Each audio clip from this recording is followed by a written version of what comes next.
So we've got a great announcement today from the governor, and it's my pleasure to kick things off and MC things today. And what I wanted to do is maybe start off with a little bit of context for the announcement today. We have a long set of speakers, not too long, brief, trenchant speeches that will entertain you, make you laugh, make you cry, make you enthused about what we're doing here today.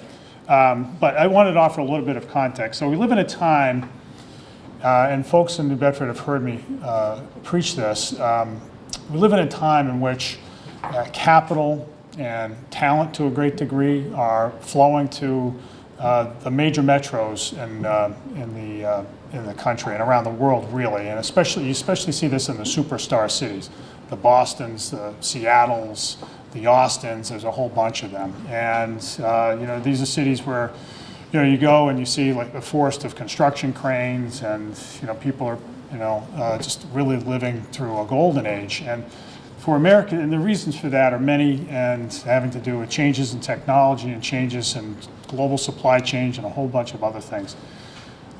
For cities that are not part of a major metro, for cities like New Bedford that sit on their own bottom, have their own suburbs that don't have the scale that those other places have, we have to work a little bit harder to attract capital, work a little bit harder to create a place where people can thrive, where they can raise their kids and pursue the American dream.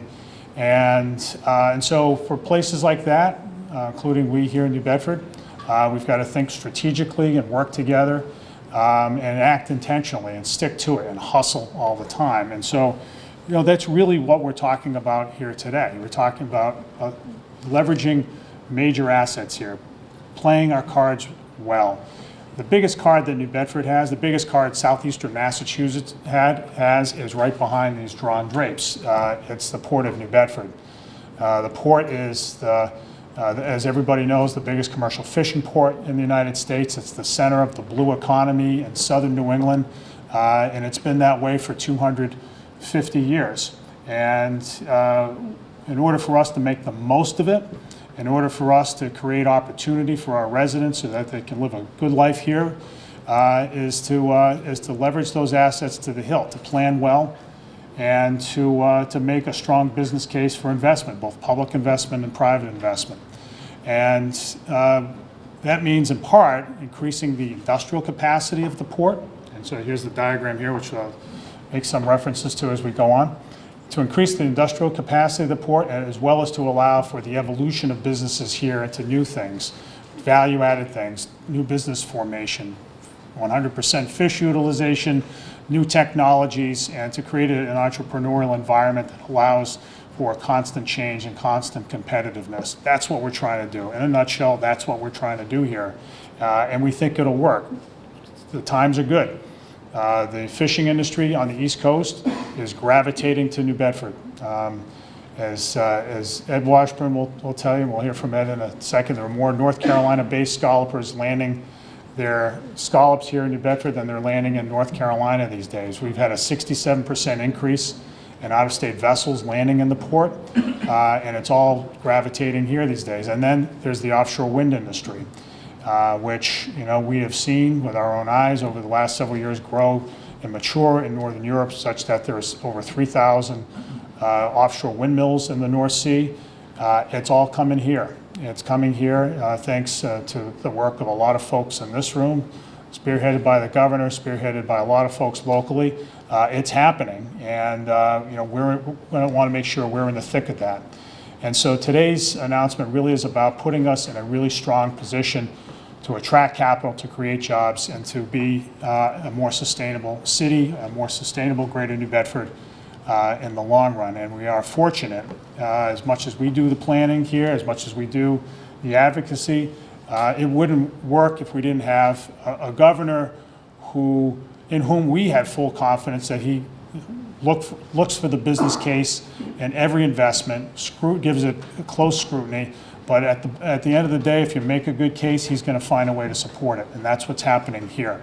Governor Baker has not only been really even-handed in the way that he has distributed state capital resources, but also has attended to detail. He wants to see that every state dollar is well used, and that there's a close working relationship with the local partner, in this case the city and the Port of New Bedford, and that it's going to yield benefits that are widespread. And this project checks all of those blocks.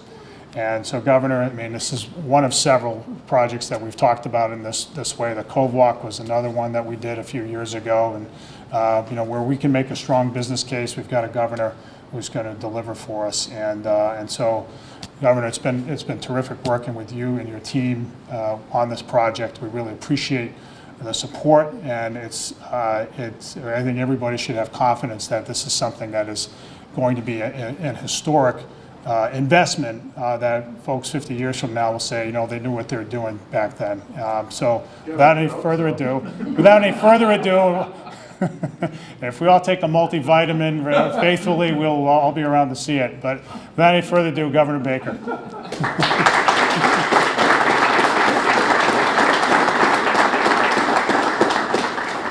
Thank you very much, Mayor. And yeah, I think we should definitely open up these curtains at some point.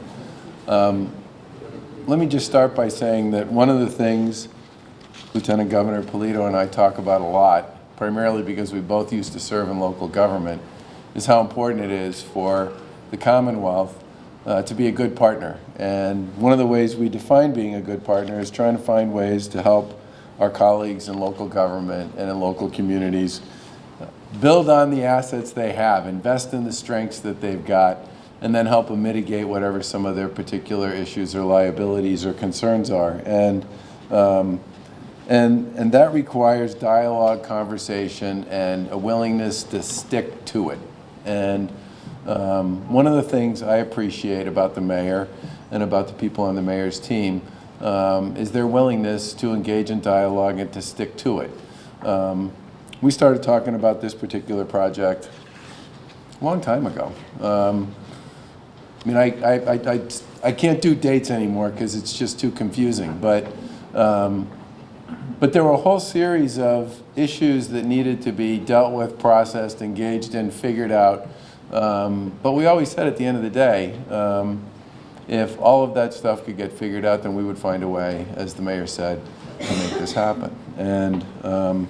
And this is certainly something that the legislative delegation has been actively involved in advocating for as well. And today we're announcing a $24 million dredging grant to the city of New Bedford to help them finish what I think is basically phase 5 of the dredging of the Inner Harbor. And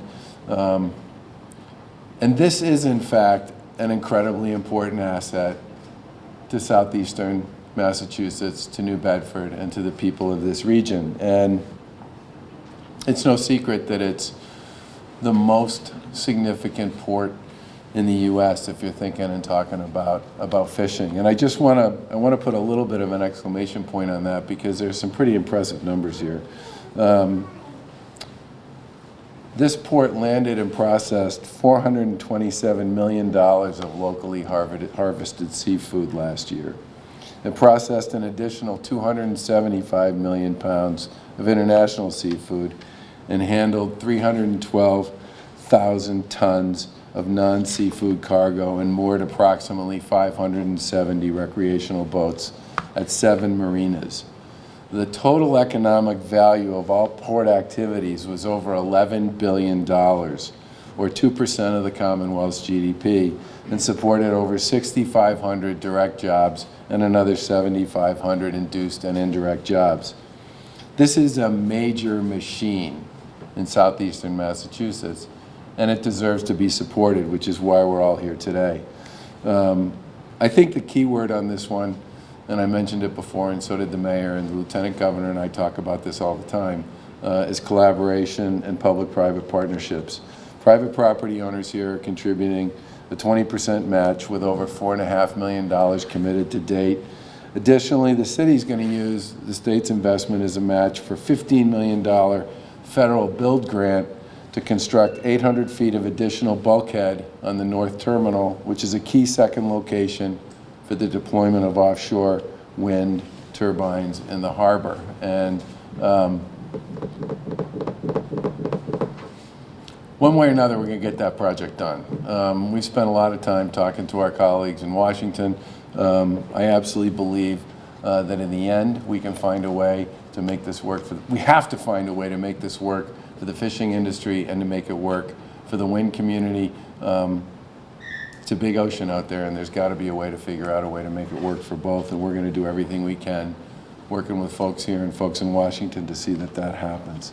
The dredging project itself will remove an estimated 430,000 cubic yards of contaminated sediment from New Bedford Fairhaven Harbor, and the project will deepen berths and access channels at over 40 commercial marinas and waterfront properties along both sides of the harbor. Obviously, in addition, this project will unlock investment opportunities in the expansion and or the upgrading of port infrastructure such as dockage slips, mooring fields, and wharfs. Let me just close with this. The Lieutenant Governor and I spend a lot of time out of the office. I've been to over 200 communities in Massachusetts. You've been to 351. You're like Joe DiMaggio in the 56-game hitting streak. No one will ever do that again. But there's real method to that, okay? We get to know local officials, they get to know us, we start to have a conversation and a dialogue, everybody has each other's cell phone numbers, people call and talk about a variety of different things, and in the course of that dialogue, you can figure out what's really important to people, where they would like us to spend our time, how they would like us to support them, where they think their big issues are. But it also sends a message to our other people in our administration that we don't think the job begins and ends on Beacon Hill. We think a big part of the job is getting out of the office. And both Mikes here, Mike Keneally, who's the Secretary of Housing and Economic Development, and Mike Heffernan, who's the Secretary of Administration and Finance, get that as well and spend a great deal of time talking to their colleagues in local communities around the Commonwealth, recognizing and appreciating that for us to truly be successful, we need to have 351 cities and towns that all feel like they're rowing in the right direction. And for us, this announcement today is a big statement about the fact that there's a lot of really good stuff going on here in New Bedford, and we want to make sure that we can be an able and enabling partner in seeing the city continue to thrive, grow, and expand. Thank you.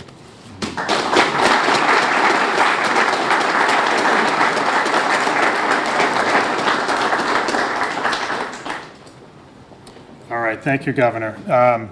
So picking right back up on the point about the Lieutenant Governor, I want to just say this, and she's heard this joke before, some of you may have already, but you know, for someone from a landlocked place like Worcester to be such a strong advocate for the Port of New Bedford, like who knew? But the reality is that she, within the administration, at a very early stage, got right into the details, and we were able to engage with her in a discussion about the needs of the port, what we thought the payoff would be in the long run, and she really went to bat for it. So I think, you know, I want everybody to know here what happened. We had a governor who treats it as important that we have strong return on investment on state funds, and who's willing to engage at that level, which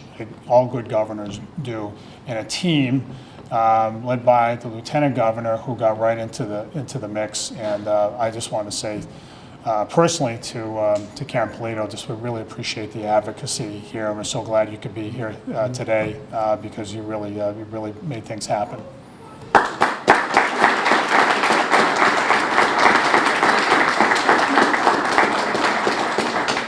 Well, good afternoon, everyone, and thank you, Mayor, for encouraging me to take a ride, although I don't need a whole lot of encouragement anytime there's something special happening here on the South Coast or in New Bedford. I'm always happy to come.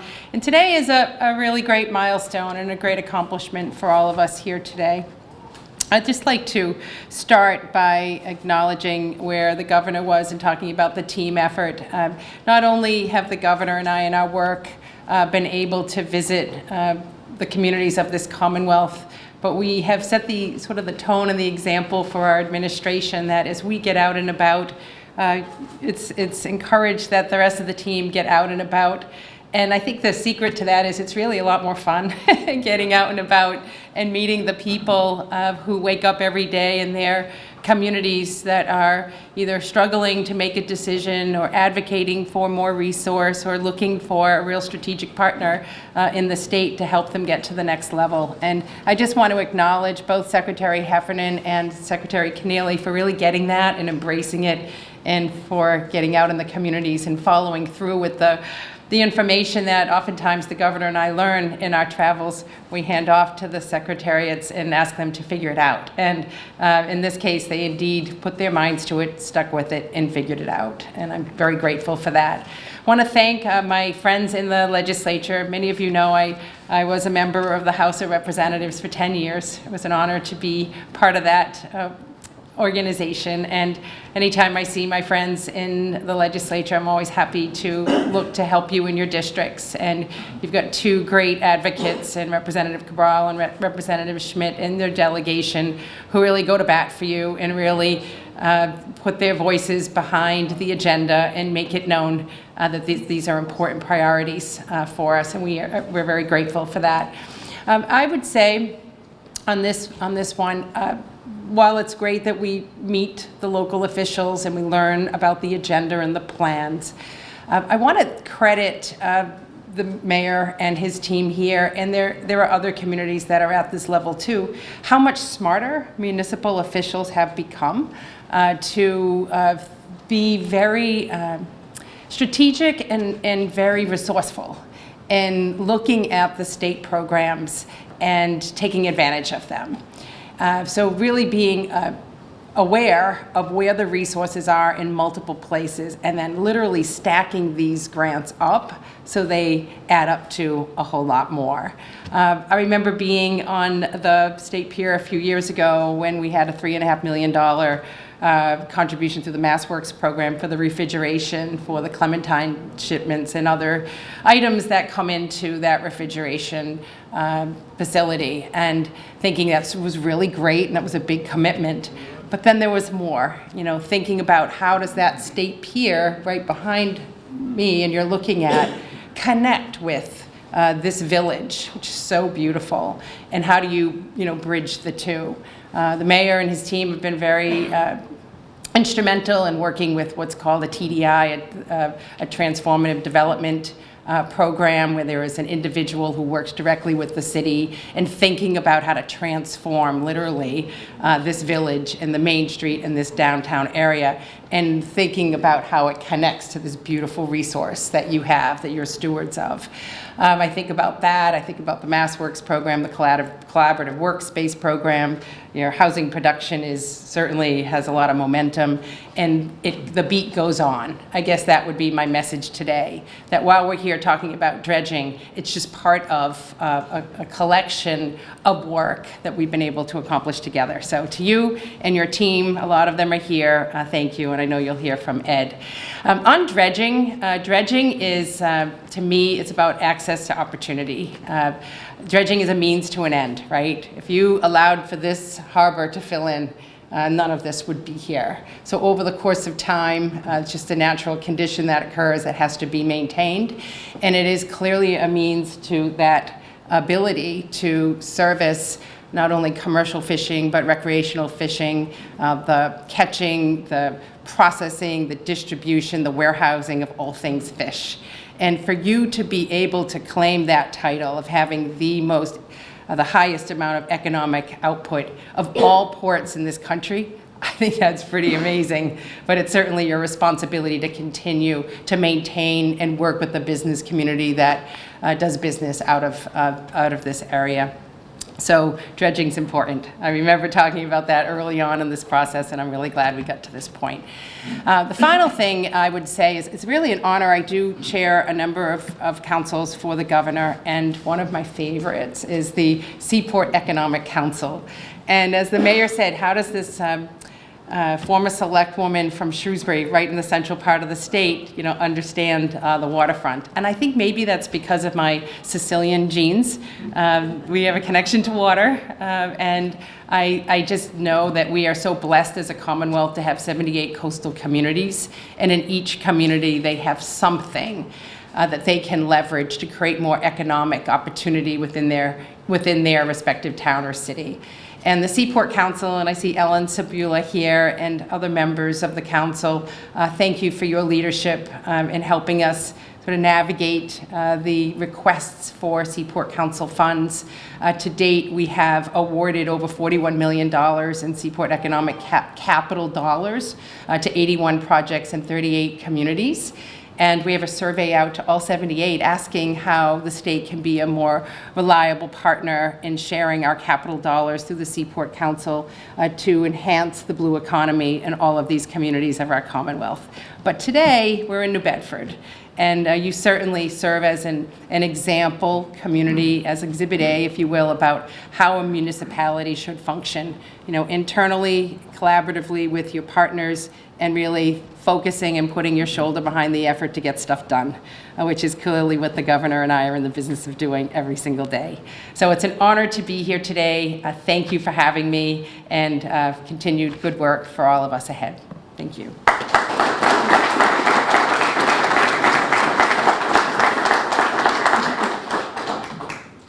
We can pull these things up, John, or anybody. I don't know if it's going to screw you guys up for TV. It is. You're nodding head. Don't do it. All right. Never mind. I'll leave it to the experts. Okay. Just imagine what we're talking about. I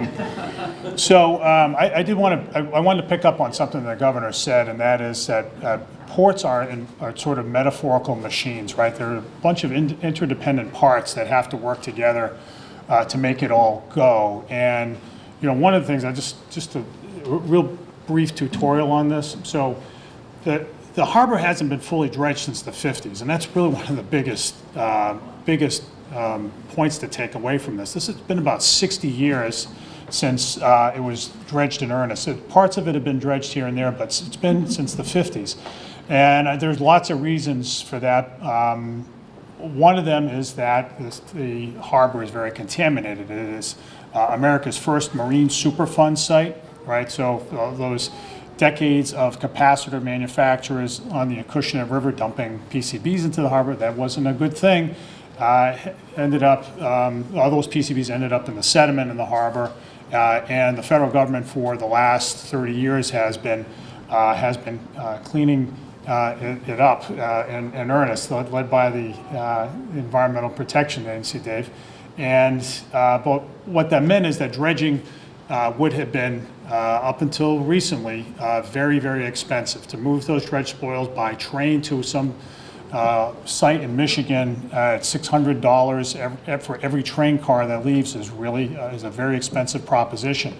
With the EPA's work through a number of congressional appropriations, along with a big settlement with the primary polluter, the harbor is the sediment is significantly cleaner now. So what's being dredged is a part of this project that's the governor announced today is significantly cleaner sediment. It doesn't cost nearly as much to remove. And so in that way, it allows for a lot of things to open up. So in the northern part of the harbor, and again, I think this bears emphasizing because the infrastructure matters a lot, and dredging is infrastructure, at least in the sense that it allows infrastructure to work. You could have the nicest pier in the world, but if it's only 5 feet deep up to that pier, you're not going to get any ships to it. So what this allows us to do is to open up a lot of possibilities, especially in the northern part of the harbor. It will allow us to leverage a ton of federal funds ultimately. And the Army Corps of Engineers dredges the federal channel, the big highway through the harbor. That will happen in a few years. The other thing it is doing already is leveraging private investment. So as the governor mentioned, a big part of the dredging funds will come from all the private owners whose properties are colored in blue there. The other thing is it's already opened up a major facility in the harbor, and that's right up here, Revere Copper and Brass. Revere Copper and Brass, for over 100 years, manufactured the copper sheaths underlying the hulls of whaling vessels, and it went out of business about 10 years ago and manufactured all kinds of other copper products, and it has sat there as a brownfield up until about a month ago when the Quinn family, Mike Quinn is here, he and his father, Charlie Quinn, bought up that property. And what prompted him to buy up that property, in part, was this project. He knows that this is all going to be dredged up here, and so that's going to let vessels come in there, and now they're building a shipyard. That's Mike in the back there representing the Quinn family.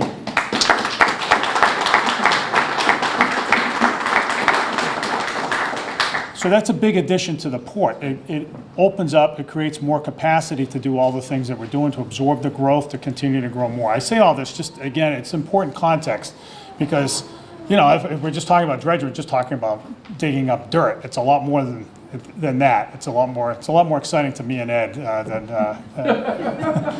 than maybe a few folks. But I wanted to put that in context, especially as I introduce Secretary Mike Keneally, because as the state's Economic Development Secretary, the Secretary of Housing and Economic Development, you know, it's his job to to activate assets to help deploy state resources in a way that can make a big difference in ways that are not dissimilar from what I just described. And so, in that sense, and again, we have just a great partner in Mike, who's come on board in the last year and has really jumped in with both feet, and it's such a quick study, and really wants to see things activated in places outside of Boston. And you know, here we are. This is things are going like gangbusters here, and you know, it's these opportunities to throw some gasoline on the fire that make it even go even more. So, Mike, thank you for your support.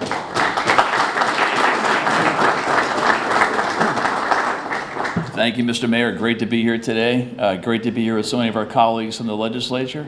This is I think my third trip to New Bedford in the last few months. We had a great visit with the mayor back in June, walked around Union Street and saw the ongoing downtown revitalization. Was back here in July to see a number of the affordable housing developments in New Bedford, up in Willow Street and around the Y. And so wonderful to be back. And as the governor alluded to, it's so much of our job to get out and into the communities and do visits like that, and understand the unique assets, opportunities, and needs of all of our 351 cities and towns. And the Lieutenant Governor, I've been in the middle of coming up with the Economic Development Plan for the second term and doing a lot of engagement sessions around the state. And when you come to New Bedford and visit with the mayor like I did and do our regional engagement sessions, and thanks to Chancellor Johnson, who hosted us for our Southeast session at UMass Dartmouth back in May, when you do those visits, you really understand the importance of the blue economy to the Commonwealth and the importance of our coastal harbors in that economy, and further the importance of dredging and the role it plays in helping the harbors really unlock their economic potential. It was a similar kind of listening exercise in the first term that led us to create our dredging pilot program, and then launched a dredging program as part of the 2018 Economic Development Plan. And I want to also acknowledge in our team, Nick Bulens. Where's Nick?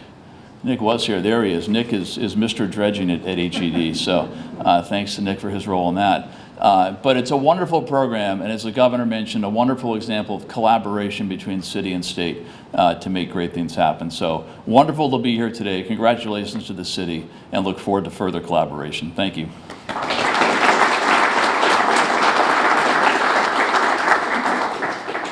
All right, the other Mike in the cabinet, another person who digs into the details. We shouldn't even go into the level of detail that you and I get into in some of these meetings, but Mike, Secretary of A&F Mike Heffernan came down to talk about this project, I don't know, it had to have been like 8 months ago, something. Valentine's Day 18. Oh yeah, it was a happy Valentine's Day, that's right. See the kind of information he retains, just the nitty gritty stuff. And that's because, and it helps him because he spends the state's money like it was his own, and recognizes, again, this is a common theme today, when there's a potential for a great state investment. And so, I really appreciate the relationship that I have with him, that our team has with him, in activating the potential that is the Port of New Bedford. And, we've got more things in the pipeline for sure, but until then, I just wanted to say thanks for all of your support.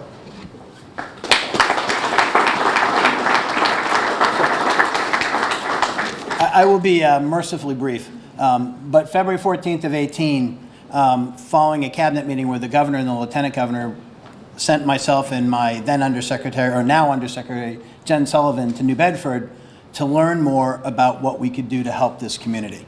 And what was a late afternoon meeting on Valentine's Day turned into an evening meeting. And so there are many people to thank, but there were 3 very, very understanding spouses on Valentine's Day. And so we have them to thank, along with the delegation and my good friend, Chairman and Representative Cabral, the mayor, and of course the unbelievable tone that the Lieutenant Governor and the Governor set, and the partnership we have with the cabinet. I won't give you any numbers, and I promise to be brief, but one of the great things about bringing dredging, right, which is somewhat of a boring topic and what it does for economic vitality, but one of the great things about my job is when we can leverage our dollars. So we have federal dollars. We have a really impressive commitment from private industry here in the city. And that allows us to be able to do so many great things. We want to empower communities, right? We want to work with each and every one of you. And that really is happening in spades here. It is, really exciting for us to be able to get out on the road. And I haven't been to 200 communities, and I haven't been to 351, but Mike and I and others have traveled. And our promise is that we want to work for everyone across the Commonwealth, as we do here in New Bedford. We're very, very excited about today's project. And we look forward to you to benefit, and the state and the region to benefit from the fruits of that $24 million and the commitment that we have from both matching dollars at the federal level and from that impressive private commitment we have. So thank you very, very much, and I'll turn it back over to you, Mr. Mayor.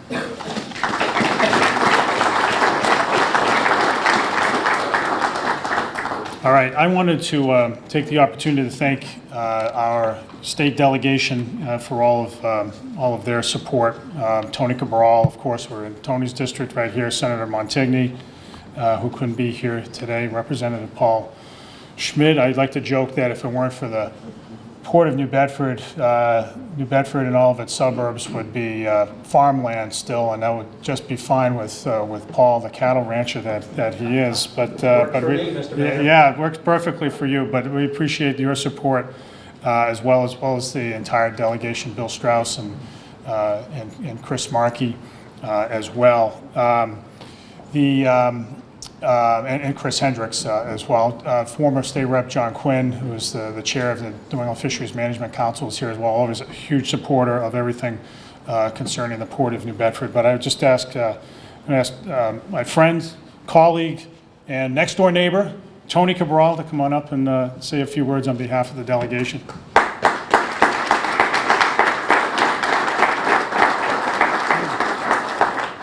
I won't mess up the agenda. Well, good afternoon. I'm delighted to be here with my colleague as well, a little bit to sort of leading towards Fall River, but he's really a rep from New Bedford as well. This is a big deal, okay? Let's put it that way. And let's begin to thank everybody that's been involved in this process. And as the governor said, he doesn't remember how many years we've been talking about this, because we've been talking about it for a long time. That is true. But I think what's important here is the governor's been listening, and the lieutenant governor has been listening. And I might say, one of the very first meetings that I had with the Secretary Effernan, this was on the top of the list, this discussion. This along, of course, with South Coast, many others, but this was on the top of the list. We had several years back, we had earmarked $35 million for this project, and also $65 million for the Boston Harbor project, which they already started drawing down on that, and we're going to begin to do the same. So I think this creates not only opportunities, but what's good for the port, the New Bedford port. Not only is it good for us in New Bedford and the region, it's big time important for Massachusetts. That $11 billion that the governor referred to, it's not just about New Bedford, even though we would like it to be just in New Bedford, the $11 billion. But it's all about how important it is to the economy of the state, the fishing industry, the offshore wind industry as well. But the fishing and freight, by the way, but this industry has been really a major force and a major economic driver in Massachusetts for over 200 years. the fishing industry. So this sport, it is really beginning to be consolidating itself in the East Coast as the place to come. It's the place that has the resources, has the skills to address the needs of this industry, along with the offshore industry in the future. So dredging is very, very important for us. And the next step after Phase 5, obviously, is the Army Corps to come in and do the major channel. And hopefully the remaining of the $35 million will be part of that match with the federal government. And but the other thing I want to tell you is I must tell you, Secretary Heffernan has been tremendous, fantastic on this issue and many other issues for us. He's a good listener, so the governor, you did a great pick when you picked Secretary Heffernan. He's a good person. He understands the issues. He's detail-oriented. He studies the needs, and he delivers in the end by recommending to the governor, to the lieutenant governor, the projects that are important for the economic development of our region, our city, and our state. So to all of you, Governor, thank you. Lieutenant Governor, thanks very much. We enjoyed having you in the legislature, but it's okay to have you as Lieutenant Governor too.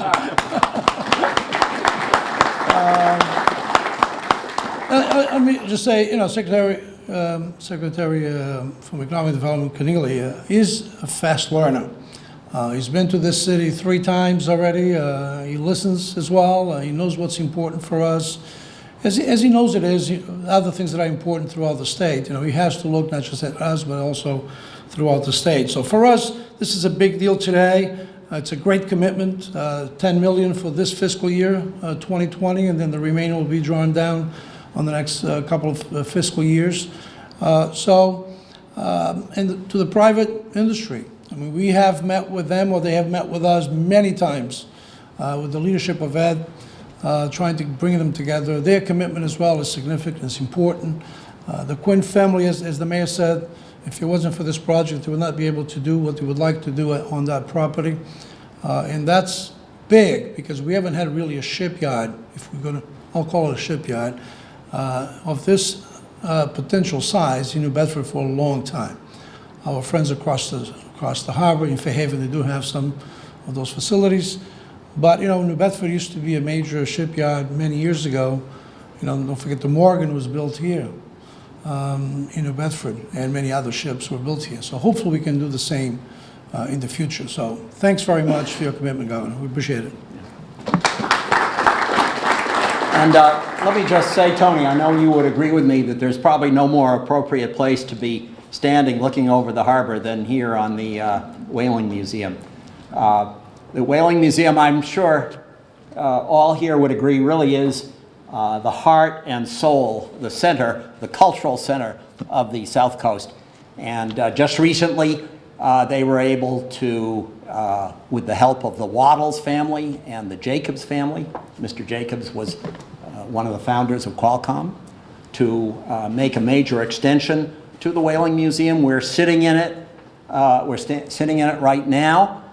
The floors below us are all dedicated to education. And the Whaling Museum has really been an important partner in educating the kids here in New Bedford. And we thank the board chair, Tony Sapienza, director, Amanda McMullen, and curator, Christina Canet Brophy, for their work. And by the way, Governor, Lieutenant Governor, Secretary, you got to come back in a year, because the Whaling Museum is going to be hosting a major art exhibit. Is it Albert Ryder? Yeah. Albert Ryder was a very important early 19th century artist. You've seen his works, very atmospheric, stormy. Well, he painted here in New Bedford. And we are getting many of the works that are shown at the Smithsonian Museum starting in July. So it's always great to see the governor, the lieutenant governor, come back again. At least, I know you'll be back many times, but come back again in July. Thanks very much.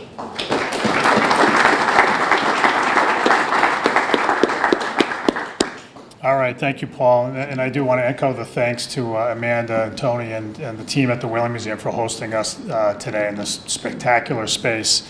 I also wanted to give shout outs to just a couple of folks. So first of all, we are, when it comes to the port, we have strong support on the City Council. And I want to thank City Councilor Naomi Carney, Dana Ribeiro, and Hugh Dunn for all of their support of what we try to do out on the water here. The Port Authority is somewhat autonomous from the city, semi-autonomous at least, but there's so much of what we do in the port that requires City Council support, and your presence here, I think, really underscores the important role that you play. I want to thank former City Councilor and Workforce Director Jim Oliveira for all of his support, and of course, the work that the Economic Development Council does. Tony Sapienza, the chair, and Executive Director Derek Santos as well. And I want to thank the commissioners on the board as well, on the Port Authority board. We have a very strong Port Authority now, and it's really something for us to be proud of. The enterprise has grown considerably over the last several years. I want to thank Ian Trombley, who's here on behalf of Congressman Bill Keating, as well as our friends from across the river, across the harbor, and Fairhaven, Charlie Murphy, the selectman, as well as Town Administrator Mark Reese. Thanks, guys, for all of your support. You can see there's a lot of blue on the Fairhaven side as well, and that's an important part of what we do here. Last up, none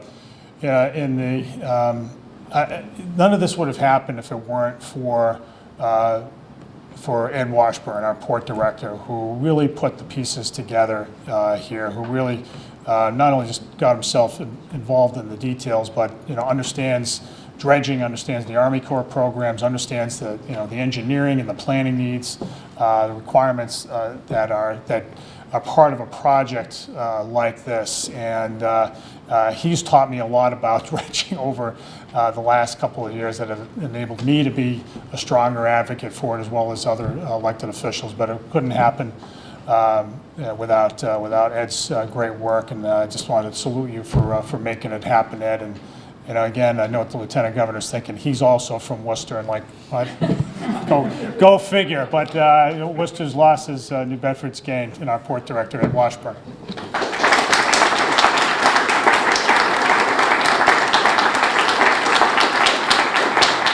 Thank you.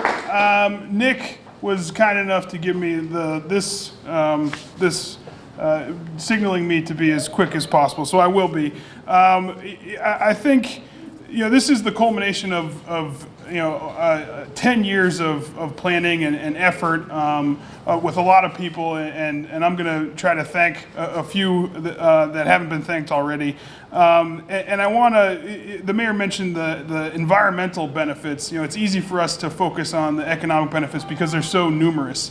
But the environmental benefits, 430,000 cubic yards of contaminated sediment that's going to end up out of the ecosystem and not in the food chain all the way up to us is how we're actually doing this project. So the State Enhanced Remedy, which is chaired by DEP, we have Paul Craffey and the DEP team here. Dave Lederer from the EPA. All this is happening under CERCLA, so without the EPA's involvement, it's the silver lining of being a Superfund site. So it's important to note that this is also a really important environmental project, and it's something that's not lost on us. And we appreciate the tools and the people that have helped us figure out how to get economic benefits out of what has historically been a really raw deal for New Bedford. The governor mentioned the build grant, which is, this will activate the part of the harbor that there's not a whole lot going on. So we're going to be fully utilized all the way up to Coggeshall Street and Route 195. We're going to activate the north side of Pope's Island, which is going to be a huge benefit for the Port of New Bedford, and we're really, really excited about that. From the beginning, the Baker and Polito administration they've listened and they've given us a roadmap to the finish line. And the governor and lieutenant governor mentioned how many times we mentioned this to this. I actually have some of the dates, but I won't go into the details. The bottom line is we came to them with a project, and they gave us the support within their administration to help us figure out how to get this project to the finish line. So obviously Secretaries Keneally and Heffernan were crucial. My wife is here, so it wasn't my best Valentine's Day date, but it was up there. I think my EOHED, Nick, I realize I'm going long, but we really appreciate you, Ketev and Juan, for digging into this. You know, we've been in design for the last year and a half, and the complexity of a Superfund site and this economic project is really hard to, you know, it's taken me 10 years to get to where I am. And Nick being able to get up to speed in months has really been wonderful. I mentioned our friends at DEP and the EPA and our delegation. I mean, none of this would be possible without the $35 million that Chairman Cabral and Chairman Schmidt secured back in 2014. My commission, obviously, the town of Fairhaven, you know, 46% of the material is going to come from Fairhaven, so this is going to be really critical for the town of Fairhaven. And most importantly, the private sector partners that are really ponying it up and have worked with us day in and day out to get this project and to be able to articulate the benefit to the private sector. I encourage everybody to, we have Jonah, we have Kevin from over in Fairhaven. This is a really, really wonderful project. And now is the hard part. Now we actually have to execute. So I appreciate it. We'll get right to it. And thank you, everybody. Oh, and Fourth Engineering. Thank you, Susan, for all your help as well. We appreciate it.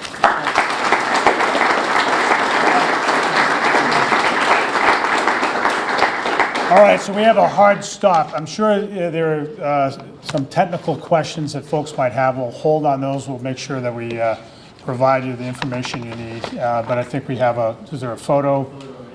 There. All right, so I think that's what we'll go to next. I think some folks have to split. Let's open the current. Yeah, absolutely. Perfect opportunity for you, Governor, to see this thing here.